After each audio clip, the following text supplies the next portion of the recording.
Hello and welcome to episode number 64 of Supercalifragilistic. My name is Christian Rauchenwald and today we're going to talk about how to host the perfect giveaway on the internet, meaning online. Before we get to that, as always, a quick shout out for everybody who tunes in for the first time and either watches this on YouTube, Facebook, or Pinterest, or who listens to it in the podcast version. Make sure to subscribe if there is a subscribe or follow possibility so you don't miss out on future content.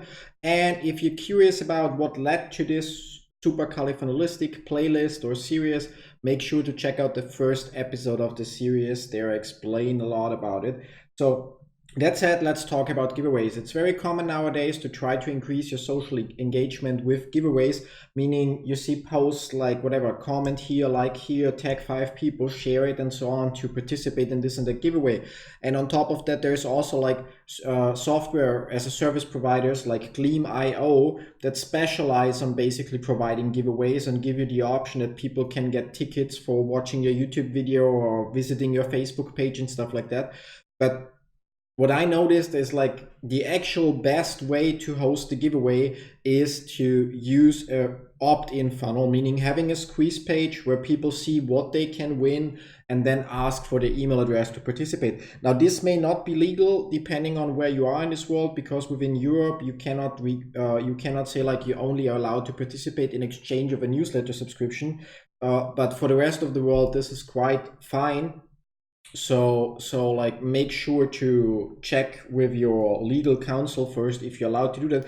But let's talk about why it's better. Think about it, like even if you have a post that has a huge social engagement, and while it increases your brand awareness, once the giveaway is over, nobody's gonna care anymore and you have nothing to show for it. You have a few likes more, yeah, but even what's the percentage of your organic reach on your Facebook page? Maybe it's 10%, so you get 10 likes more or 100 likes or even 1,000 likes more, but you actually only will be able to reach 10% of those new likes in the future.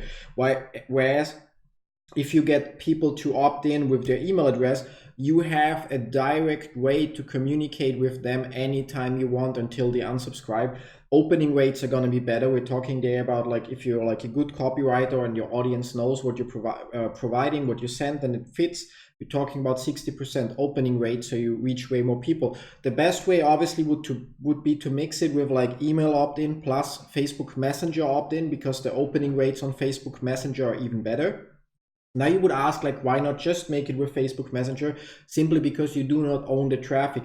Like for me, those of you who followed me are probably aware that I built like amazing chatbots the last couple of weeks, and I run some Facebook Messenger ads. And because one person out of over 20 like blocked the connection, my Facebook page got restricted, meaning I was not allowed to even reply to people that sent a message to the page anymore. And that went on for a week, and I was lucky that restriction got lifted. It could have already also caused like my page to get unpublished.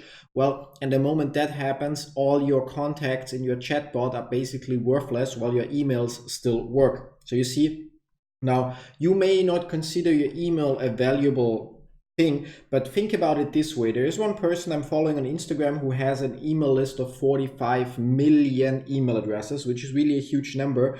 And maybe you still think, well, it's just email addresses, what's he gonna do, spam or something? Now let's assume all those email addresses are like average people who enjoy summer and grilling. So what could this guy do? He could once a year, when the grilling season starts, he could pick a grill from Amazon that sells for $1,000 and send an email to his whole list. So he sends 45 million emails saying like, okay, grilling season starts, that's the grill, I really recommend you, great price, great this, great that. And now let's assume only 10% of the people that he has an email of, so like the Facebook engagement rate, we would say like only 10% of the people actually open that email, meaning 4.5 million people read this one email. And then let's assume only 0.1% of those 4.5 million people, meaning 4,500 people, if I'm not mistaken, but I'm gonna check. I wouldn't want to provide you with wrong numbers. 4.5 million people times, so 4,500 people buy that $1,000 grill, and because he sold it on Amazon, he's gonna get like 10% commission, meaning he gets $100 for each purchase. So suddenly one email made this person $450,000 in affiliate commission, yeah. And that's why email beats everything at the moment. Yeah, there may be better ways in the future, but for now, building an email list is an actual asset. Every company that doesn't collect newsletter subscribers and emails them regularly, and I'm not talking about every 2 weeks, every month, but like at least 2-3 times per week with fitting content, is actually leaving a lot of money on the street. And that's why a giveaway should always be paired with an email opt-in. Like, here's what you get if you put in, or here's what you can win if you put in your email address here. But you do not stop there. The moment they enter the email address, you either directly redirect them to an affiliate offer, or you have a thank you page that mentions the affiliate offer, and it should be something fitting. So if your giveaway contains some fishing supplies like fishing rods and stuff like that, maybe redirect them to an offer for a fishing magazine where you get affiliate commission, meaning you can instantly monetize. Whereas if you do that whole thing on Facebook, you will not have lasting results from it. You cannot monetize it instantly. And again, if your Facebook page ever gets shut down and so on, you never reach the people the same way you do via email or via Messenger.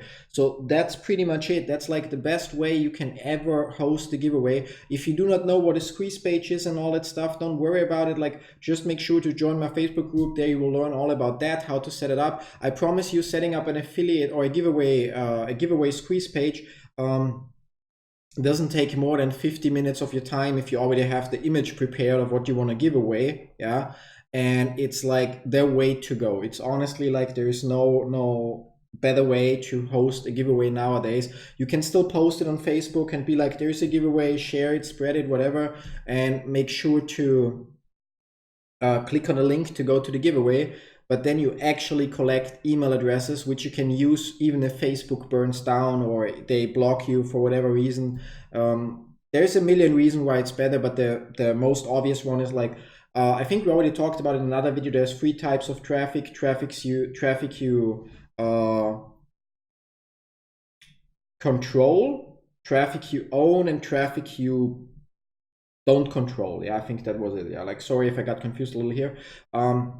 So the difference is, like, you don't own the traffic on Facebook and you cannot control it, but you can pay for it to control where it goes.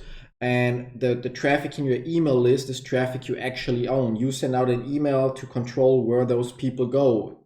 Of course, it depends on your opening rates and so on. But again, if you know all the people on your email list are interested in fishing and you only send them emails about fishing, chances are they will open your emails. If you suddenly send them emails about, I don't know, like car tuning or something like that, well, probably it will stop opening your emails. Yeah. So that's pretty much it. Yeah, what do I need you to do? I need you to click on the link in the first comment or in the description to join my Facebook group, to get in touch with me, and to learn what funnels are, what a squeeze page is, and to use them in your business in the future or for your next giveaway. Chances are you are watching or listening to this because you actually looked for what's the best way to do a giveaway. So there you go. That's the best way. Yeah, check out the Facebook group and you will get some advice and free trainings on how to do this in like less than an hour. That's it. Thanks for watching. Till tomorrow with a new episode of Super Califragilistic. Bye-bye.